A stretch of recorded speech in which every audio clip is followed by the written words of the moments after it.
안녕하세요. 이번 학기 여러분들과 현대미술 묵상을 함께 하게 된 성시영 목사입니다. 여러분들과 이렇게 이번 학기도 수업을 통해 만날 수 있게 되어서 너무나 기쁘고 즐거운 마음이 있습니다. 인상주의에 대해서 오늘은 배워보게 되는데요. 인상주의는 현대미술의 시작을 열었다고 하는 그런 미술 사조입니다.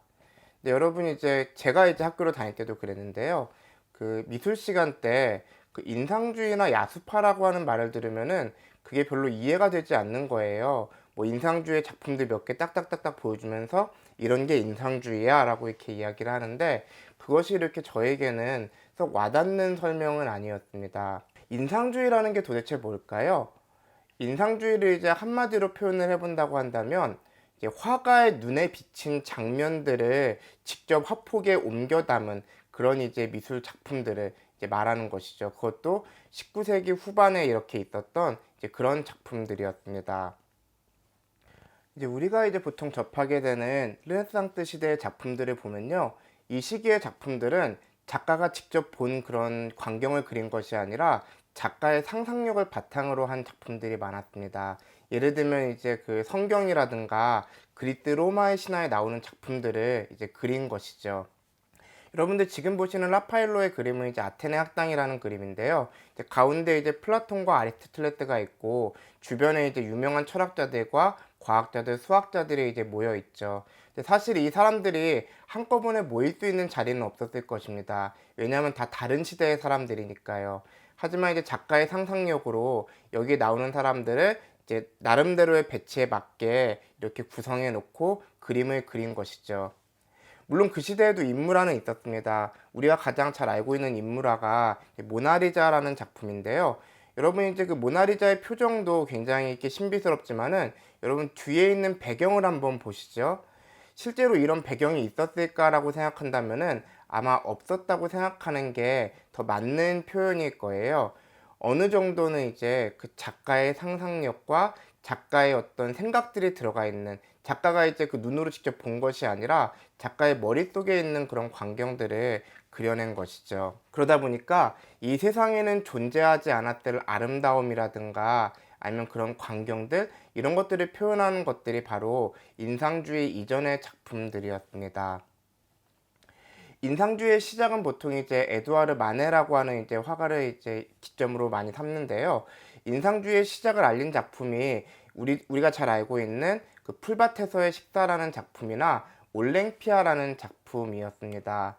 근데 제가 이번 수업을 시작하면서 생각을 했던 것은 어린아이들과 같이 볼 수 있는 수업이었으면 좋겠다는 생각이 들었었거든요. 그래서 잔인하거나 선정적인 작품을 등장시키지 않으려고 했었는데요. 그러다 보니까 그 풀바디에서의 식사나 올랭피아라는 작품을 여러분들에게 지금 보여드리기는 조금 어렵고요. 그래서 제가 준비한 만해의 다른 그림들이 있습니다. 어떤 그림이냐면은 에두아르 마네가 그린 에밀 졸라라고 하는 그림입니다. 에밀 졸라라고 하는 프랑스 작가를 그린 그림인데요. 인물화죠. 근데 보면은 굉장히 사실적으로 나타나 있어요. 아까 우리가 보았던 모나리자와는 다른 그런 아주 현실적인 배경들이 있는 것이죠. 뒤에 있는 그림들은 일본에서의 그 당시 유행했던 일본에서의 그림들이나 그런 다른 그림들이 있는데요. 그리고 아주 지저분한 그런 작업실의 모습들, 이런 것들이 여과 없이 나타난 그런 그림입니다. 그리고 이 두 번째 그림은 뭐냐면은 아주 유명한 그림인데 폴리 베르제르의 술집이라고 하는 그림이에요. 이 그림의 배경은 아예 술집입니다. 그 마네가 아주 자주 드나들었을 법한 그 술집의 풍경이 그대로 그려져 있는 것이죠. 사실 이 작품에 등장해 있는 이 여자 바텐더의 얼굴도 굉장히 행복해 보이지 않는 그런 얼굴을 하고 있습니다. 어떻게 보면 좀 우울하고 어떻게 보면 삶에 찌들어 있는, 굉장히 화려한 옷을 입고는 있지만 그 얼굴은 그렇지 않은 그런 작품인 것이죠. 근데 이 작품은 평론가들 사이에서도 많은 논란이 되었던 작품이기도 한데요. 실제로 이런 구도가 가능하냐?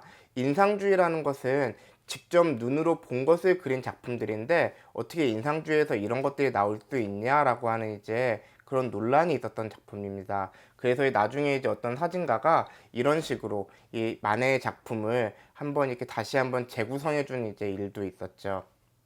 이제 클로드 모네라고 하는 작품 그 작가도 아주 유명한데요. 이 화가는 같은 장소에서 여러 번 그림을 그렸습니다. 이제 가장 유명한 작품이 바로 이 작품이죠. 이제 루앙 대성당이라고 하는 작품인데요.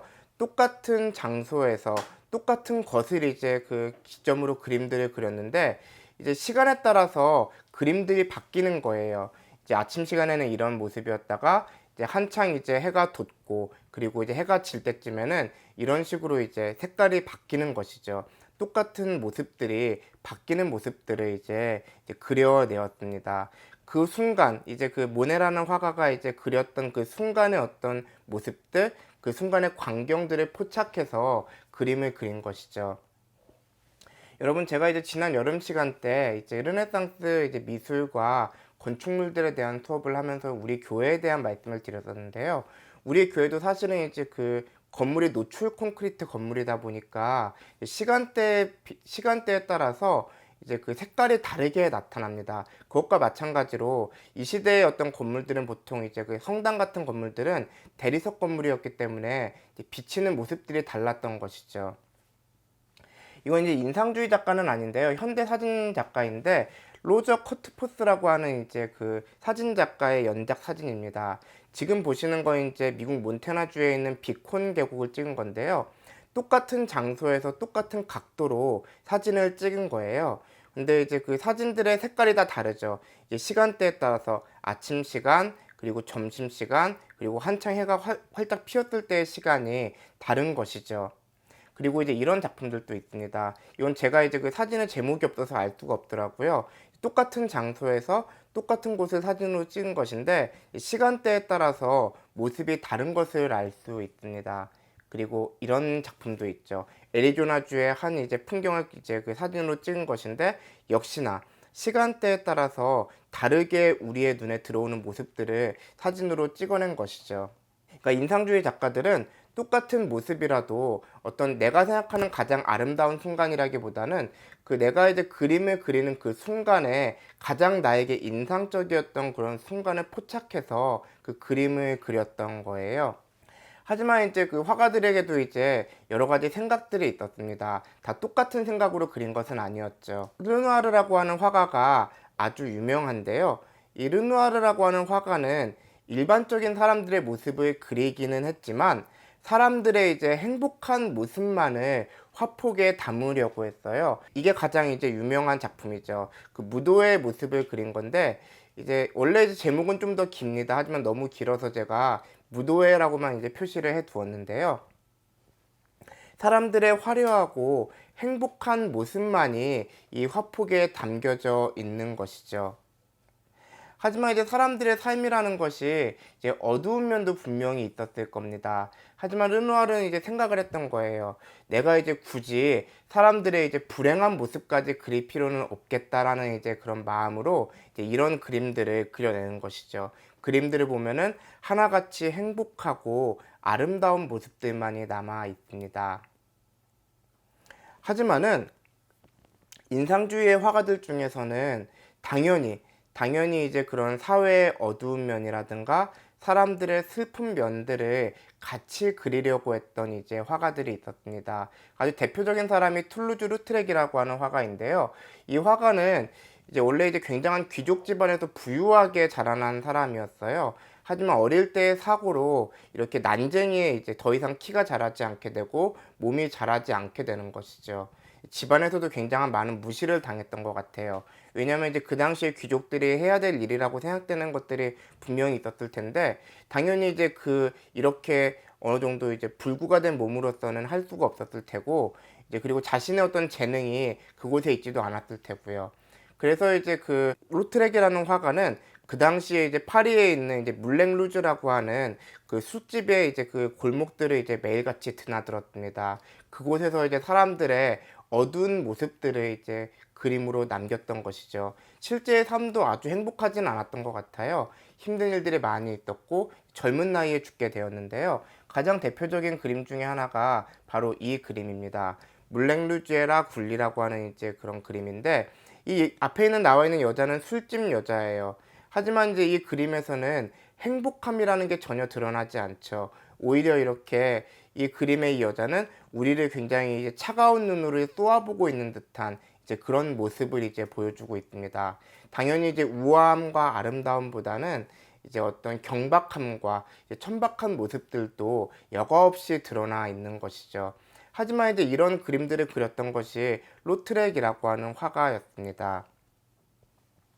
그리고 이제 로트렉이라고 하는 화가가 이제 아주 유명했던 건 뭐냐면은 이제 영화는 그 당시 없었군요. 그 당시에 어떤 이제 뮤지컬이라든가 공연의 이제 포스터들이었는데요. 이런 포스터들이었습니다. 그래서 이제 그 당시에 무용수라든가 그런 그 당시에 배우들의 이제 모습들을 담은 포스터들을 많이 그려냈는데요. 이제 이걸 이제 판화로 제작을 하는 것이죠. 그래서 똑같이 이것을 언제든지 찍어낼 수 있도록 제작을 했던 것이 로트렉이라는 화가였습니다. 하지만 이제 그 로트렉이라는 화가의 눈에 비친 이제 이 세상의 모습이라는 것은 굉장히 이렇게 화려한 이면에 있는 슬픈 모습들이 이제 담겨 있었던 것이죠. 그런 면에서 르누아르와 로트렉의 어떤 그 삶은 굉장한 많은 이제 대조를 이루고 있습니다. 여러분 이제 인상주의를 이야기할 때 빼놓을 수 없는 화가가 있는데요. 이제 빈센트 반 고흐라고 하는 이제 화가입니다. 이제 고흐의 그림들은 그 실제로 경매에 나왔을 때 굉장히 비싼 가격에 팔리는 거의 최상위권에 있는 그런 화가인 것이죠. 근데 여러분 이제 그 고흐라고 하는 이제 사람의 그림을 보면은 굉장히 특유의 강렬한 색감이 나타나 있어요. 아까 우리가 이제 맨 처음에 보았던 모나리자라든가 아니면 이제 그 아테네 학당 같은 그림들은 실루엣들이 굉장히 아름답잖아요. 그리고 이제 굉장히 세밀하다는 느낌을 주는데 그 고흐의 그림들을 보면은 그런 느낌을 주지는 않습니다. 대신에 그 색채의 강렬함이 아주 뚜렷하게 드러나는 것이죠. 실제로 이제 그 고흐는 이제 앞으로의 그 세대의 그림들은 색채에 대한 이제 그림들일 거라고 생각을 했었어요. 그림 자체의 어떤 실루엣보다는 어떤 이제 그 당시 이제 그 이후의 화가들은 색감의 대비를 통해서 사람의 마음과 감정, 그런 이제 자신의 인상을 드러내는 이제 그림들이 될 것이라고 생각을 했었죠.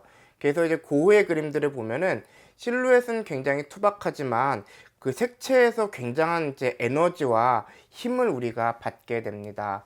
이제 그 모나리자라든가 이제 그런 그 이전에 그 르네상스 그림들이 갖고 있었던 그런 매력들과는 다른 굉장히 강렬한 매력들이 우리에게 이제 전해져 오는 것이죠. 그런 인상들이 이제 전해져 오게 되는 거예요.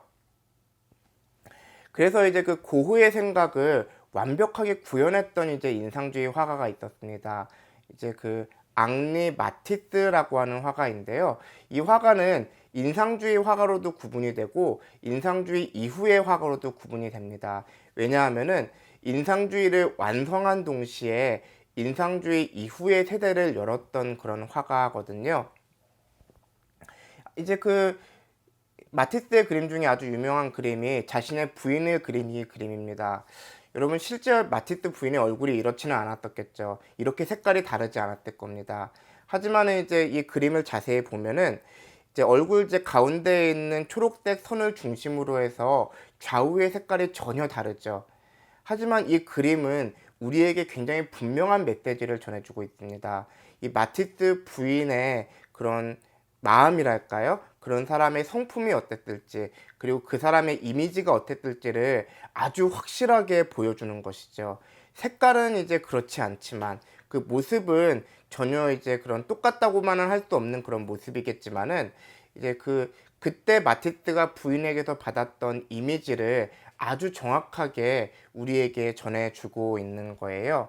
그리고 이제 이런 그림도 있죠. 모자를 뜬 여인이라고 하는 이제 한때는 이제 아주 비싼 이제 최고가의 이제 경매가에 팔렸던 그림이었는데 이 그림도 보면은 이 여인이 가지고 있는 마음이 이 그림에 이제 고스란히 드러납니다. 색감의 대비를 통해서 이제 아주 화려한 옷들을 입고 있지만은 또 마음 한편에는 좀 약간은 좀 어려운 듯한 뭔가가 이렇게 좀 쉽지 않은 듯한 그 복잡한 그 여인의 마음들이 이 그림에 있는 색깔을 통해서 표현되고 있는 것이죠.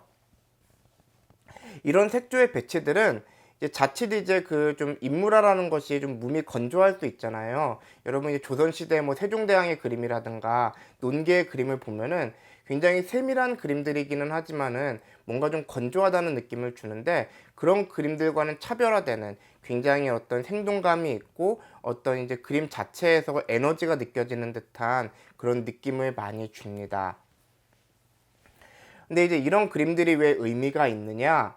이 그림들이 왜 르네상스의 그런 모나리자 같은 그림들보다, 모나리자보다라고 하면 좀 그렇겠네요. 어쨌든지 왜 그런 이제 모나리자 같은 그림들과 이제 견주어도 부족하지 않을 그런 매력을 가지고 있느냐라고 했을 때는, 이것은 이제 우리 뇌의 인식 체계의 이제 문제 때문입니다. 여러분들도 아마 이제 많이 알고 들으실 것 같은데요. 코세라라고 하는 이제 그 사이트가 있죠. 이제 그 미국의 이제 유명한 대학교 교수님들의 수업을 들을 수 있는 그런 사이트입니다. 저도 이제 거기에서 이제 수업을 하나 듣고 있는데요. 저는 심리학에 대한 수업을 듣고 있습니다. 이 수업인데, 제가 이 수업을 들은 이유는요. 제가 심리학을 잘 모르기도 하지만은 예일대학교 교수님이라고 해서 뭔가 좀 괜찮을 것 같아서 이 수업을 들은 거였거든요. 근데 이 수업을 이제 제가 듣다 보니까 느낀 것이 있었는데, 저는 심리학이라고 했을 때는 이제 프로이트라든가 융이라든가 아니면 이제 그런 스키너 같은 그런 옛날 심리학자들을 다룰 줄 알았어요. 하지만 요즘의 심리학이라는 것은 굉장히 다르더라고요. 어떤 발달 이론도 있고 뇌과학과 굉장히 연관이 많이 되어 있는 이제 그런 이제 수업이었습니다. 근데 이제 우리 뇌의 인식 체계를 이제 봤을 때, 우리는 이제 어떤 순간들을 기억할 때요. 이제 우리는 이제 어떤 순간들을 영상으로 기억하지 않습니다. 마치 이제 한 장의 사진처럼 이제 기억을 하거든요. 어떤 순간이 있을 때 가장 인상적이었던 한 순간의 사진처럼 먼저 기억하고, 이제 그것을 가지고서 이제 그 주변의 이야기들이 뇌에 이제 저장이 됩니다. 이제 인상주의 화가들이 그리려고 했던 것이 바로 그런 거였어요. 내가 눈으로 본 그런 순간인데, 그 순간에서 가장 인상적이고 가장 내 마음에 와닿았던 그런 순간들을 이제 그 그림에 남겼던 것이죠. 내가 눈으로 보았던 그 순간 중에서 가장 강렬한 이미지. 그거는 이제 그 내가 보았던 그 장면 자체의 어떤 그 모습이기도 하지만은, 그 시간에 내가 느꼈을 감정과 해석까지도 다 이제 들어가 있는 그런 이제 그림들인 것입니다. 교회사 쪽으로 보았을 때요. 19세기 초반 이제 인상주의가 이제 나타나기 전에 한 50년 전의 이제 시기는 유럽 전체에서 경건주의 운동이 이제 펼쳐지던 때였어요. 모라비안 경건주의라고 해서 이제 그 경건주의 운동이 이제 그런 교회를 휩쓸고 있을 때였는데, 그 당시에 많은 기독교인들은 이제 성경에 나오는 하나님을 직접 체험해 보기를 원했어요. 뭐냐면은 그 뭐 이제 우리가 알고 있는 다윗의 이야기라든가 모세의 이야기라든가 아니면 예수님의 제자들의 이야기 다 좋다 이거예요. 그런데 그 사람들이 느꼈을 감정들을 나도 체험해 보고 싶다. 이것이 바로 이제 그 경건주의를 이제 꿰뚫고 있던 그런 핵심 중에 하나였습니다. 그러니까 뭐 삼위일체론이라든가 아니면 교회론, 이런 교리들도 굉장히 중요한 거지만은, 그런 이제 그 이론적인 교리들 말고 내가 직접 체험하는 그런 하나님은 어떨까라는 것에 대한 그런 갈망이 있던 때였어요. 사실 이제 우리가 이제 하나님을 인격적으로 그 체험하는 순간에는 우리가 알고 있었던 그런 교리들이 좀 무의미해지는 경우들이 있습니다. 교리라는 것은 반드시 필요한 것이지만은, 뭐 하이델베르크 요리문답이라든가 웨스트민스터 뭐 신앙고백들 아니면 뭐 그 이전에 뭐 사도신경이라든가 그런 이제 그런 신앙고백들이나 어떤 그런 교리들은 우리의 신앙생활에 반드시 필요하고 없어서는 안 되는 것들인데, 뭐냐면은 우리가 하나님을 만나는 그 순간에는 그것이 생각보다는 의미 있지 않더라는 것이죠. 그것이 뒤편으로 밀려나더라는 것이죠. 그래서 이 당시에 이제 그 신학책들은 이전의 신학책들과는 조금 다른 목차를 가지고 있었습니다. 이제 지금도 이제 마찬가지인데요. 전통적인 신학책이라고 했을 때, 전통적인 교리서라고 했을 때는 가장 먼저 나온 것이 삼위일체론이죠. 그 다음에 신론이 나올 테고요. 이건 성부 하나님에 대한 거, 그 다음에 이제 기독론, 예수 그리스도에 대한 거, 성령론, 인간론, 뭐 이제 그 다음에 이제 뭐 죄론, 그 다음에 구원론, 뭐 이제 그 다음에 성령론은 아까 말씀드렸고, 그 다음에 이제 교회론이라든가 이제 그런 종말론 같은 이제 순서대로 이렇게 쭉 이렇게 신학들이 나열되게 되는데요. 교리의 내용들이요. 근데 이 시대에는 그렇게 책들이 나오지 않았어요. 그 당시의 책들은 그런 순서들을 어느 정도 뒤엎은 것이죠. 이 당시에 이제 가장 유명했던 신학자는 프리드리히 슐라르마하라고 하는 이제 신학자입니다. 제가 아주 좋아했던 이제 신학자예요. 제가 이제 한 10년 전쯤, 그때는 정말 이렇게 정신없이 공부했던 그런 신학자입니다. 근데 이 신학자의 대표적인 책이 이제 종교론이라는 책이랑 신학론이라는 책입니다. 왼쪽에 있는 책이 종교론이라는 책이고요. 오른쪽에 있는 책이 이제 신학론이라는 책인데요. 제가 이제 아주 좋아해서 제가 이제 이 신학자를 공부할 때는 이 신학자에 대한 번역서가 없을 때였어요. 그래서 그때는 이제 제가 영어로 된 책을 읽었었고, 제가 이제 독일어판도 구하고 싶었는데 독일어판은 너무 비싸서 구할 방법이 없었어요. 그런데 이제 이 책들은 제가 이제 유학 생활을 할 때 보니까 학교 도서관에서 이제 PDF 파일로 나눠주더라고요. 그래서 그때 너무 이제 정말 이제 세상을 다 얻은 기분이었을 때가 있었던 이런 그런 책들인데, 저에게는 굉장히 의미가 많은 책들인데요. 어쨌든지 이 책들의 특징은 뭐냐면은, 아까 이제 말씀드렸던 그 교리의 순서가 아니라 전혀 새로운 순서로 이제 교리서가 이제 구성이 되어 있었다는 거예요. 슐라르마는 이 책을 쓸 때 첫 번째 부분에 삼위일체 하나님에 대한 것을 가장 먼저 쓰지 않았습니다.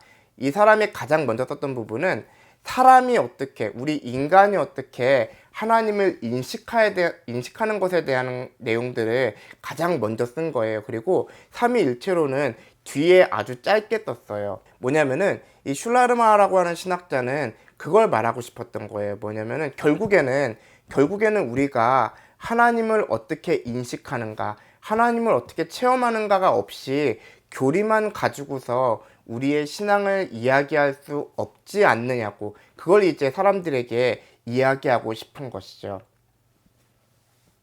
우리의 신앙생활이라는 것은 당연히 하나님으로부터 시작을 해야 되는데요.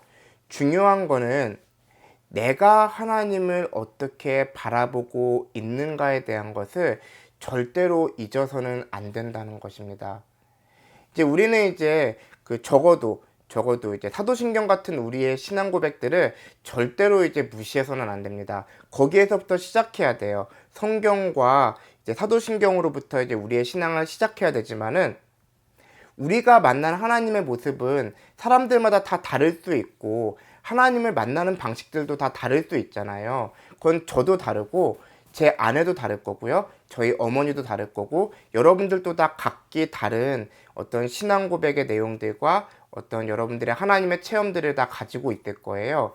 그것은 굉장히 중요하고 소중하고 무시되어서는 안 되는 부분이라는 거예요. 우리는 이제 우리의 공통적인 신앙 이제 고백의 소스들, 그러니까 성경과 사도신경 같은 것들을 가지고 있지만, 한편으로는 내 개인적인 체험들, 이것을 어떻게 내가 이제 받아들이고 발전시킬 것인가에 대한 것도 생각 외로 굉장히 중요하다는 거를 저는 이제 여러분들에게 말씀드리고 싶습니다.